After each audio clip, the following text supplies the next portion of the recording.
बारिश में बिना जमीन का गांव। माँ किंजल, मुझे नहीं लगता कि अब ये रही सही जमीन भी बचने वाली है। मेरी माँ ने तो इस पानी में ही किसी चीज के सहारे से कोई दूसरी जगह ढूंढ लेते हैं, क्योंकि बारिश नहीं रुकेगी। सुनिए जी, हमारा घर पानी और बारिश से ढह गया है। वो तो अच्छा हुआ कि मैं राखी को ले आई, नहीं तो हमें चोट भी आ सकती थी। ये सब क्या है मोहन जी? बारिश की इंतहा इस हद तक हो रही है कि अब ये सही जमीन भी डूबने वाली है।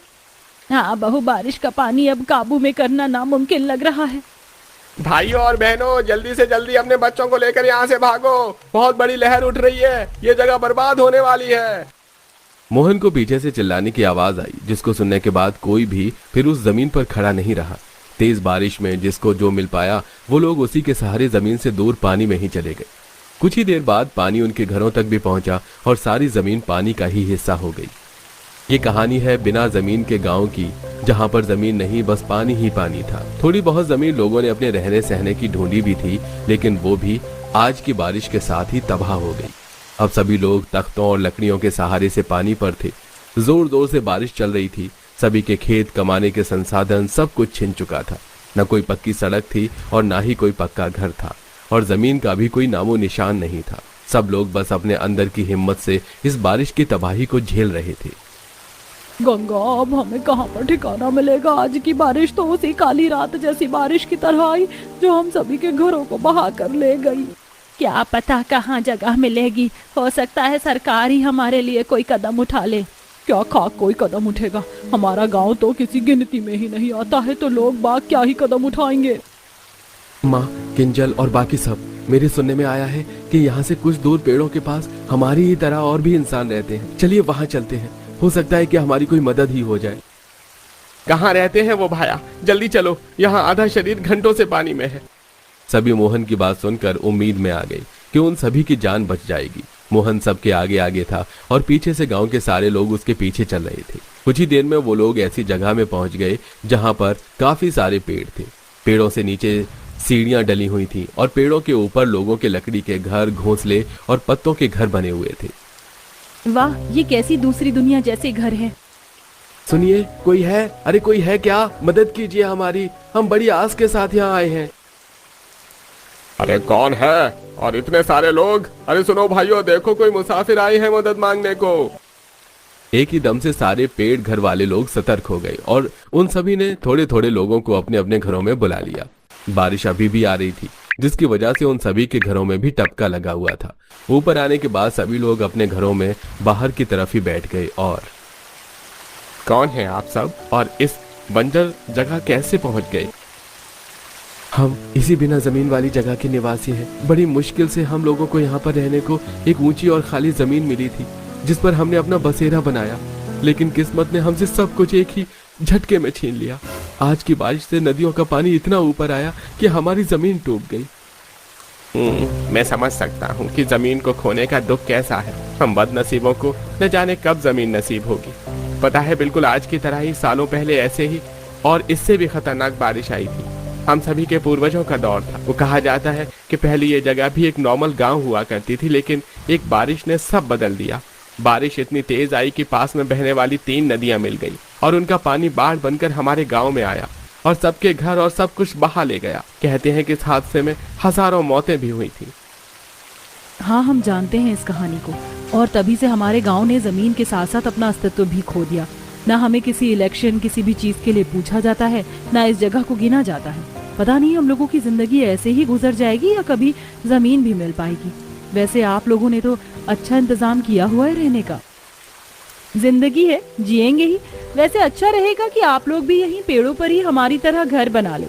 हम भी 8-10 परिवार यहाँ रहते हैं और आप भी इतने ही हो सकता है कि इतने लोगों को साथ देखकर किसी की नजर हम पर पड़ ही जाए। सोनाली की बात सभी को ठीक लगी। बस फिर क्या था, काली अंधेरी रात गुजर जाने के बाद जो सवेरा आया, तभी सभी ने अपने अपने पेड़ चुन लिए और वो लोग उन पर घर बनाने लगे।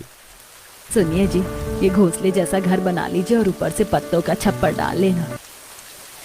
पत्तों का घर बना ले बेटा, लकड़ी तो अब मिलेगी नहीं। माँ, मैं घर तो कागज से बनाऊंगा। सुबह सुबह मैं सफर करके कागज बाढ़ पर से लाया हूँ, लेकिन मैं सोच रहा हूँ कि एक दूसरे के घर जाने को रास्ते भी होने चाहिए। कैसा रहेगा अगर मैं पानी पर पुल बनाऊं? हाँ, सभी तो बस अपना अपना घर बनाने में लगे और तू समाज सुधारक की तरह अब भी बाकियों की ही फिक्र कर रहा है। पहले घर बना ले, उसके बाद सभी मिलकर रास्ता बनाना। सभी ऐसे ही घर बना रहे थे। बारिश हल्की हल्की रेगुलर आ ही रही थी। किसी ने पत्तों से घर बनाया तो किसी ने घोंसला। ऐसे में मोहन ने कागज और पत्तों का घर बनाया और रात के वक्त सभी ने काम रोक दिया। अरे नहीं, बारिश तो अब तेज हो रही है। सुनिए जी, रेगुलर पानी पड़ने से राखी को तो बुखार चढ़ रहा है। अब मैं क्या करूं? क्या बुखार हो रहा है? लो, इसे ये पत्ता उड़ा दो। हे भगवान! किंजल बहन, क्या हो गया? राखी बीमार है क्या? अगर तबीयत सही नहीं है तो उसे मेरे घर भेज दो। लकड़ी के घर में पानी कम पार हो रहा है। सोनाली ने किंजल को मदद दी। रात में किंजल राखी को सोनाली के घर ले गई और पानी न पड़ने से राखी का बुखार सुबह तक हल्का हो गया। ऐसे ही अब लगभग एक हफ्ता गुजर चुका था। इस एक हफ्ते में लोगों ने एक दूसरे के घरों में आने जाने को रास्ता बना दिया था। सभी के पास पेड़ घर थे, लेकिन बरसात के मौसम में बस सभी की आस यही थी कि उन्हें जमीन मिल जाए। आखिर कब तक पेड़ की पत्तियां खा खा कर गुजारा करना पड़ेगा? अरे हम भी तो इंसान हैं, अब नहीं खाया जाता है ये सब। जमीन नहीं है तो जमीन की अहमियत पता चल रही है। रोजाना टपके में सोना, सुबह उठकर जो मिल गया खा पी लेना। जिंदगी तो नरक से भी बदतर हो गई है। ना जाने कब हम लोगों पर किसी की रहम की नजर पड़ेगी। हमारे खुद के हाथ में तो कुछ है नहीं, अब तो बस भगवान ही कोई चमत्कार कर सकते हैं। सभी लोग बेचारे भगवान से आस लगाए बैठे थे। ऐसे ही सब जारी था। धीरे धीरे लोगों का उस जगह में दिल लगना शुरू सा हुआ था कि तभी एक रात फिर से भारी तूफान और बारिश आई। मोहन जी, देखो तो जरा, हमारा घर तो सारा खराब हो गया। अब हम क्या करें? माँ, मुझे बहुत ज्यादा डर लग रहा है माँ। देखो, तुम लोग ज्यादा डरो नहीं, सब कुछ ठीक हो जाएगा। हाँ हाँ, डरो नहीं। अरे अब क्या ही ठीक होगा मोहन बेटा, लगता है कि आज जिंदगी का आखिरी दिन है। मन तो कर रहा है कि इस बाढ़ के पानी में ही कूद कर मर जाऊं। ऐसी जिंदगी से तो ना होना अच्छा है। चुप कर सुचित्रा, बेकार की बात मत कर, हिम्मत रख। सभी ने ऐसे ही हिम्मत से रात से सुबह तक का सफर तय किया। सुबह में बारिश तो मंदी हो गई, लेकिन सभी के घर बर्बाद हो चुके थे। सभी के हौसले पस्त थे कि तभी तो अभी हम एक नदी के ऊपर से उड़ रहे हैं। यहाँ काफी पेड़ भी हैं और देखने से नहीं लगता कि कोई यहाँ रहता होगा, या शायद मुझे किसी की आवाज आ रही है। लगता है कि यहाँ कोई है। अचानक ही एक न्यूज वालों का हेलीकॉप्टर गांव वालों के ऊपर से उड़ा। उसे देखकर सभी ने मदद के लिए चिल्लाना शुरू कर दिया, जिसकी वजह से वो सभी नजर में आ गए। अब शायद हम लोगों को जमीन मिल जाएगी। हम यहाँ हैं, हमारी मदद करो। ये क्या? यहाँ देखिए, यहाँ तो लोग फंसे हुए हैं। चलिए इनकी मदद करते हैं। न्यूज गर्ल ने उन्हें लाइव दिखाया, जिसकी वजह से उन्हें देखने वाले लोगों ने सरकार से उन लोगों को बचाने पर दबाव दिया। कुछ ही देर बाद रेस्क्यू हेलीकॉप्टर आया, जो उन सभी को उड़ाकर जमीन पर ले गया। सभी लोग उन लोगों के पेड़ घर देखकर हैरान थे। बिना जमीन के गांव के लोगों ने जिंदगी से हारे हुए काफी लोगों को जीने की उम्मीद दी। अब बिना जमीन के गांव के लोगों के पास भी जमीन थी और अपना घर भी था, और अब सब कुछ सही हो चुका था। सरकार ने उनके सभी हालातों को देखकर उनकी मदद की।